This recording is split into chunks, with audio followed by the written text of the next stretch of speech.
This is what 1 month of painting looks like in 3 minutes. My process is all about gradually revealing the image, so I start out with my gray base, and my first week or so I spent with acrylic paint, gradually resolving everything on the canvas. Acrylic paint is very forgiving if you want to move things around very quickly. If I decide I want to make the shirt pink instead of green, it takes me 2 minutes to hack it in, step back, and see how I feel about it. I feel like this approach has really evolved my art. Instead of sticking to a really rigid idea of what I want to create, I can just step back and listen to what the painting needs. Once you get the broad strokes of color and shape on a canvas, take a second and look at it and try to think about how to make it better. Maybe you'll see that these blobs would have better contrast if you darkened the shadow right here a little bit. And that is what painting is to me. It's a series of thousands of decisions and microanalysis. This starts out with big shapes and ideas and gradually becomes smaller until you're thinking to yourself like, oh, that eyelash could be a little bit more orange. If all of these decisions make your painting 0.1% better, and you do this 800 times, your painting is now 80% better.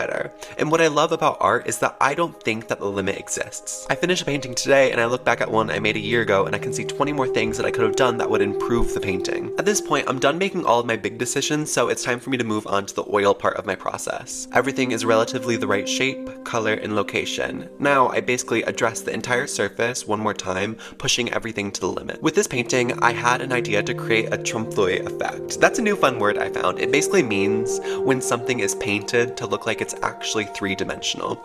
Like if you were to paint crowning detail onto your walls, or if you're a vampire for Halloween and you paint 2 white fangs on your bottom lip. In this case, the frame thing that I'm painting onto this canvas is creating the trompe-l'oeil effect. I love including strong moments of geometry in my art. Literally boxing this painting within the 4 corners of the frame creates a really interesting juxtaposition with my more atmospheric approach to portraiture. I think that this frame within a frame idea was pretty successful, especially since I was able to have elements of the painting literally burst out of the frame. I feel like it gives this painting a lot of dynamism, like the energy within the painting has to escape out. Another thing that gave this painting a lot of energy in my opinion is how I mixed most of my colors right on the canvas. I've done this a couple times now. I think it looks really cool first off, but mostly I appreciate how it gives the viewer a glimpse into a part of the process that's usually pretty private. My favorite part about being an artist is not looking at my pretty paintings. I paint because I enjoy the process of creating. So when I see echoes of the creative process in a final piece of art, I love it. Your connection to the process needs to come before your connection to the product.